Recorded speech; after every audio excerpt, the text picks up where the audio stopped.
Zeny amin'ny vovony Ahafahan'ireo mpiasa manatanteraka ny asany toy ny asa fitsirihana amin'ny fanadiovana ny tanan'Antananarivo manerana ny boriborintany enina dia nahazo bisikileta miisa 4 avy amin'ny mpiara-miombon'antoka amin'ny kaominin Tanan'Anarivo renivohitra. Ny andindin-baovao makasika izay ary.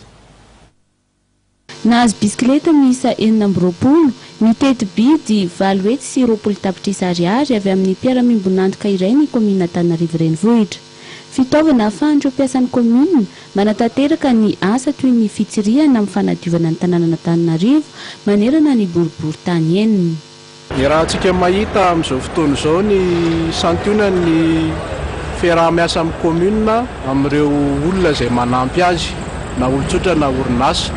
Ny fahazahoana an'ireto bisikileta 4 reto izay hoentina manokana ampiasaina amin'ny resaka inspection anavoaria na fitsirihana an'ireo zavatra maro eto an-tanan'Antananarivo ka efa tonga ny fotoana ankehitriny nahazahoana amin'ireo ka dia ho afa-pahasahiranana ny inspecteur sy ireo mpiara-miasa amin'ny rehetra eto amin'ny kaomina ahafahana mitety sy mijery ny arabe sy ny elakelan-trano rehetra eto amin'ny tanàna mba ahafahana mamaly ireo fitarainan'ny olona sy mahita ihany koa ny zava-misy marina eto amin'ny farim-piadiadian'ny kaomina urbaine.